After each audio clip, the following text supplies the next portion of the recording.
Halo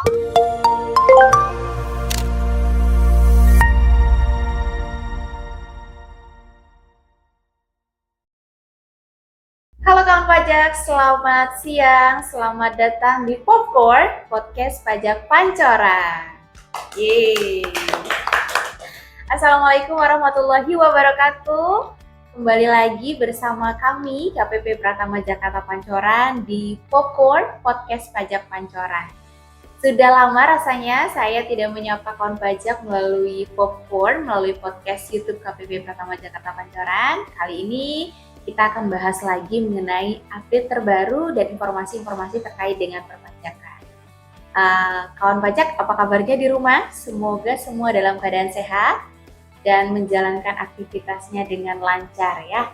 Oke, info hari ini kita akan membahas mengenai informasi perpajakan yang pastinya mungkin beberapa kawan pajak di rumah sudah pernah nih dapat surat cinta dari DJP.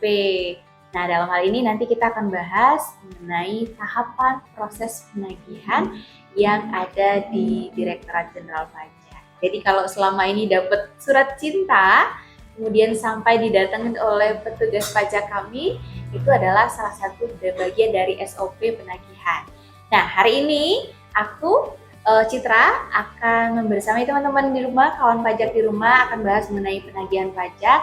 Dan tentunya hari ini aku sudah menghadirkan narasumber yang terpercaya nih, yang bisa memberikan informasi terkait dengan penagihan perpajakan, khususnya penagihan perpajakan di lingkungan KPP Pratama Jakarta Pancoran. Sudah ada bersama aku di sini Jurusita Pajak KPP Pratama Jakarta Pancoran, ada Pak Edi. Hai. Boleh silakan disapa Pak. Hai semuanya. Iya, gitu. Boleh perkenalan dulu Pak Edi. Pak Edi ini adalah siap. salah satu jurusita di KPP Pratama Jakarta Pancoran. Silakan Pak, kenalan dulu ke kawan pajak di rumah. Hai, Assalamualaikum warahmatullahi wabarakatuh. Perkenalkan, nama saya Edi. Saya di KPP Pratama Jakarta Pancoran sebagai jurusita pajak negara. Kali ini saya akan menjelaskan tentang proses-proses penagihan yang ada di KPP Pratama Jakarta Pancoran. Oke, terima kasih Pak Edi perkenalannya. Untuk kawan pajak, ini Pak Edi adalah salah satu jurusita negara di KPP Pratama Jakarta Pancoran. Nah Pak Edi, kalau sebagai jurusita, itu tugas dan wewenangnya apa aja nih? Jurusita itu intinya itu kan menagih ya, menagih pajak yang belum dibayar. Dalam penagihan pajak tersebut, jurusita pajak itu akan menerbitkan surat, yaitu berupa surat paksa, serta surat sita dan surat pencegahan dan penyanderaan. Selain itu juga ada namanya surat perintah melaksanakan penagihan secara seketika dan sekaligus jika ada indikasi wajib pajak tersebut itu akan melakukan pembubaran, antara lain pembubaran perusahaan ataupun dia akan melakukan bepergian ke luar negeri. Oke, berarti secara singkat disimpulkan itu jurusita itu tugasnya adalah menagih. Dan mereka mempunyai wewenang untuk menerbitkan surat paksa, surat cita, tadi kemudian surat pencegahan ya, dan surat untuk melakukan penagihan seketika sekali. Itu kawan pajak tugas dan wewenangnya jurusita negara.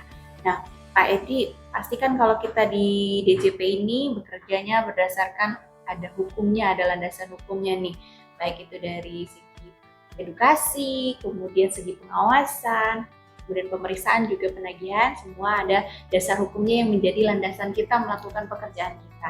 Nah kalau dari penagihan nih Pak, dasar hukumnya atau pedomannya dalam melaksanakan pekerjaannya apa nih Pak dasar? Pedomannya yaitu antara lain STP, yaitu surat tagihan pajak, serta SKP, surat keterangan pajak, yaitu berupa surat keterangan pajak kurang bayar atau kurang bayar tambahan.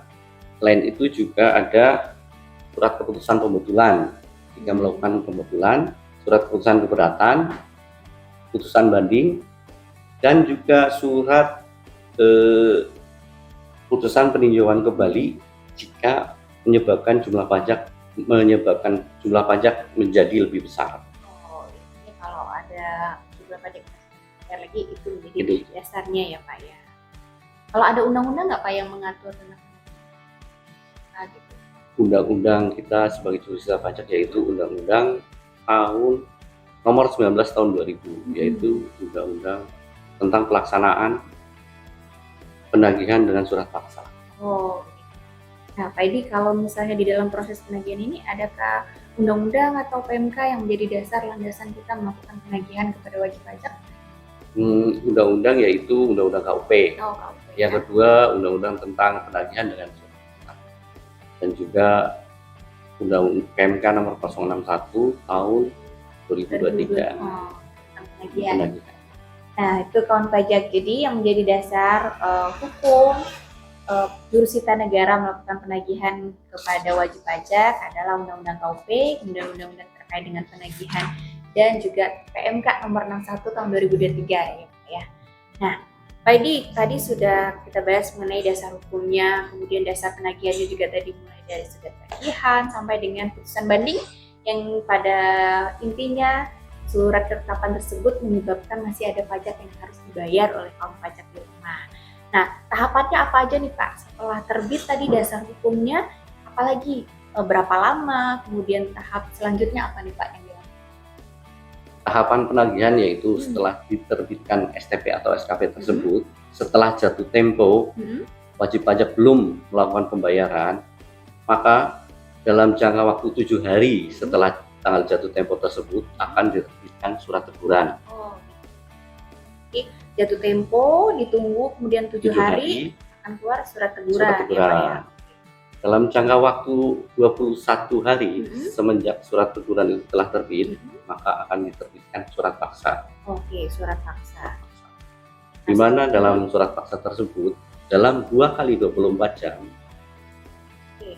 wajib pajak harus sudah melunasi utang pajaknya.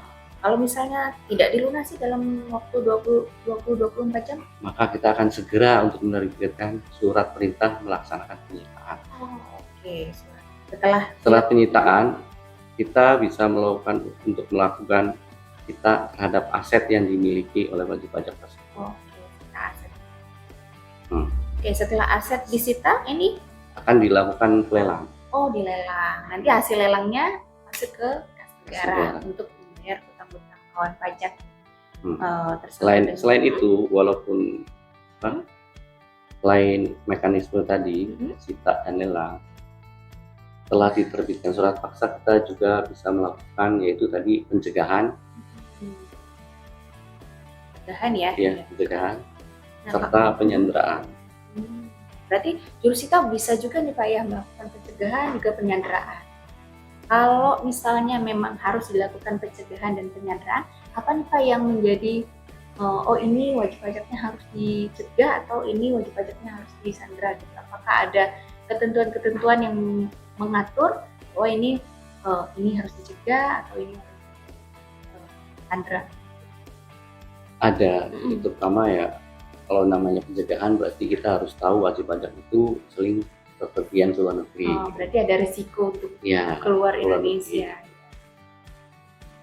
Kalau pencegahan biasanya kalau emang wajib pajak itu mampu, tapi emang bandel, dia nggak melakukan pembayaran pajak, bisa kita lakukan untuk penyanderaan.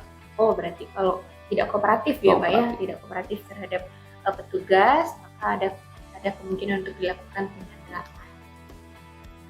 Nah, tadi di proses penagihan, salah satunya adalah setelah surat teguran diterbitkan surat paksa. Surat paksa ini disampaikan kepada kawan pajak di rumah, pada wajib pajak itu, bagaimana prosedurnya Pak? Prosedur penyampaian surat paksa itu dilakukan secara langsung. Oh, berarti nggak boleh ya lewat Gojek atau lewat pos? Nggak boleh, kita secara langsung disampaikan kepada wajib pajak dan diterima secara langsung oleh wajib pajak. Harus diterima gitu ya? Harus ada orangnya? Gitu?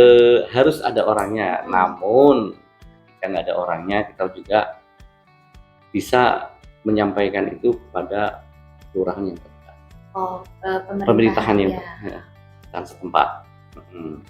Jadi prosedur penyampaian surat paksanya, kalau tadi seperti STP. Jadi ada beberapa kemungkinan ya, misalkan benar surat paksa itu kan, misalkan kita nyampein surat paksa ternyata wajib pajaknya emang udah pindah, ya kita bisa menyampaikan surat paksa itu kepada pemerintah daerah setempat.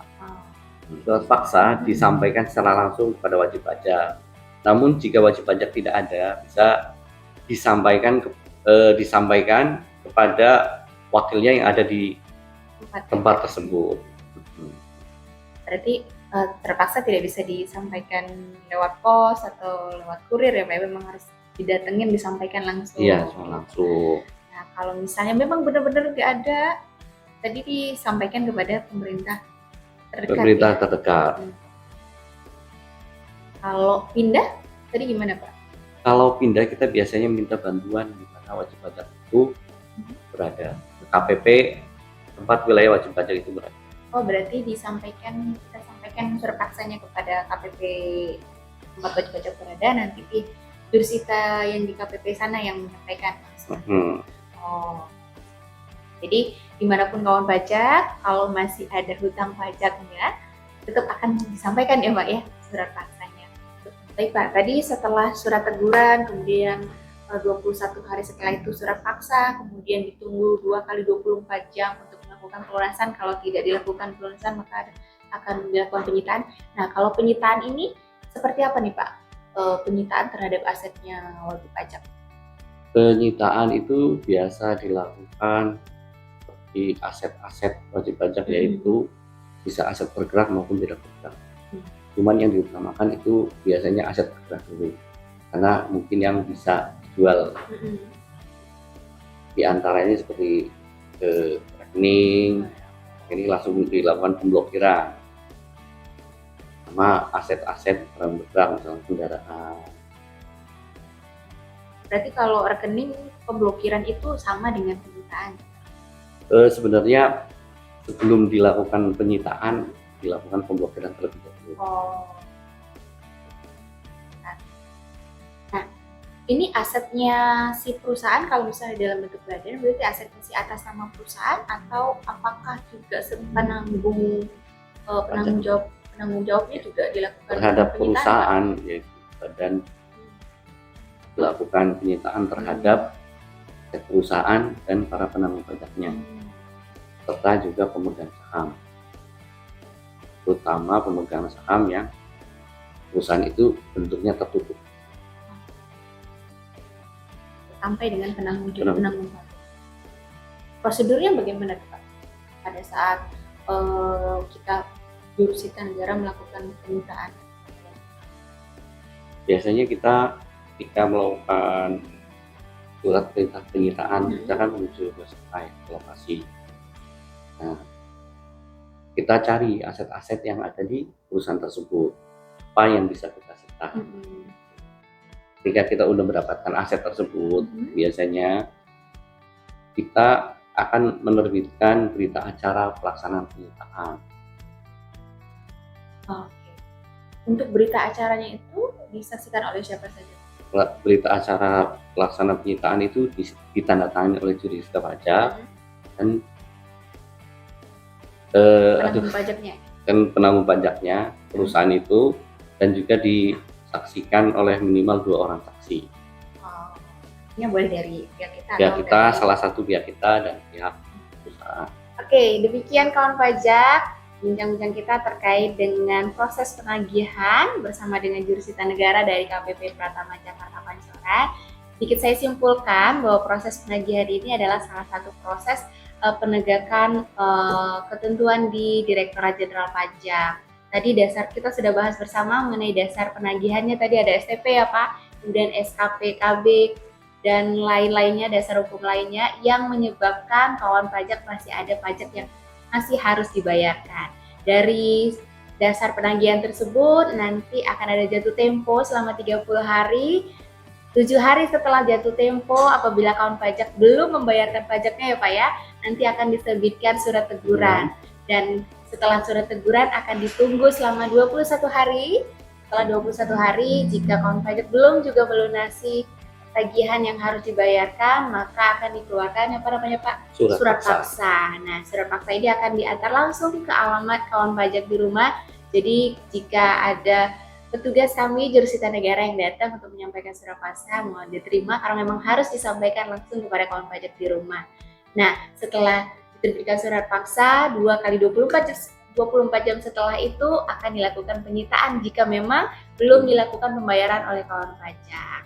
Namun dalam proses penyitaan ini nanti selanjutnya akan dilelang dan hasil lelangnya uangnya akan digunakan untuk membayar hutang pajak kawan pajak ke negara. Tapi tidak menutup kemungkinan ya Pak ya, bahwa juga bisa dilakukan penagihan seketika sekaligus jika memang ditemukan indikasi-indikasi yang mendukung untuk dilakukan penagihan seketika dan sekaligus seperti itu. Tapi jangan lupa juga dalam proses penagihan ini kawan pajak masih memiliki hak untuk melakukan permohonan penundaan pembayaran tagihan juga cicilan dan atas sanksi yang diterbitkan dalam SKP juga kawan pajak dapat mengajukan pengurangan sanksi administrasi. Jadi memang selalu ada hak dan kewajiban ya Pak ya dalam proses menjalankan kewajiban kita di perpajakan ini. Jadi apabila kawan pajak merasa ada keterbatasan, selalu ada hak di situ, silakan komunikasikan kepada kami. Tapi dalam proses penagihan, semua prosesnya harus kita jalani sesuai dengan ketentuan yang berlaku seperti itu. Terima kasih kawan pajak yang sudah menyimak. Semoga informasi hari ini yang kami sampaikan dapat menjadi informasi tambahan dan bermanfaat untuk kawan pajak di rumah. Jika kawan pajak merasa informasi ini diperlukan dan bermanfaat untuk kawan pajak, silakan dibagikan, di-share kepada orang-orang terdekat, dan jangan lupa juga untuk like, subscribe konten-konten kami di YouTube KPP Pratama Jakarta Pancoran. Jika ada saran untuk konten-konten berikutnya, silakan komen di kolom komentar ya. Dan untuk update informasi terkait dengan perpajakan terbaru, jangan lupa juga untuk follow sosial media kami di Instagram @pajakpancoran, Twitter @pajakpancoran, Facebook dan YouTube di KPP Pratama Jakarta Pancoran. Semua update akan ada di sana. Sekali lagi kami ucapkan terima kasih yang sudah menyimak sampai dengan akhir. Sampai ketemu lagi di Popcorn episode berikutnya. Terima kasih.